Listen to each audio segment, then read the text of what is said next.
Përmes një ceremonie të organizuar në Pallatin e Sportit Qazim Dervishi të Shkodrës, Federata Shqiptare e Basketbollit ka nderuar me titull mirënjohje për kontributin e dhënë në vite për basketbollin shkodran 4 veteranë të sportit. Ka qenë vetë presidenti i Federatës Avni Ponari së bashku me sekretarin e përgjithshëm Franco Bushati, të cilët i kanë dorëzuar titujt në fjalë ish basketbollistit dhe më pas trajnerit të femrave Raimond Rasha për të vijuar me ish basketbollisten dhe trajneren Aferdita Rakaj, si dhe dy ish basketbollistët Etleva Milla dhe Lindita Basha. Për ne është kënaqësi, është në herë të vlerësojmë ata që kanë dhënë basketbollit, aq më tepër sot që ishte një grup shumë simpatik, një grup që i ka dhënë Shkodrës basketboll, i ka dhënë entuziazëm, i ka dhënë gara të bukura, fitore të bukura, dhe unë isha i kënaqur që ndodhen këtë ceremoni dhe bëra këtë vlerësim.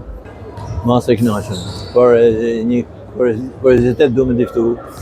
Vitin tjetër, bëhen 60 vjet që rrinë në pemën e basketbollit. Kështu që këtë shpërblim që më dha federata e kam mirë prit.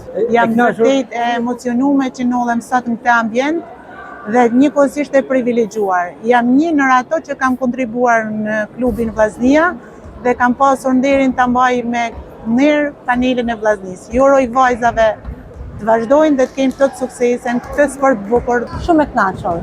Të mendoj që kontributi jem nuk ka qenë modest, por gjithmonë e shoqënuar me shoqe të mira, me sportiste të afta, me trajner të kualifikuar.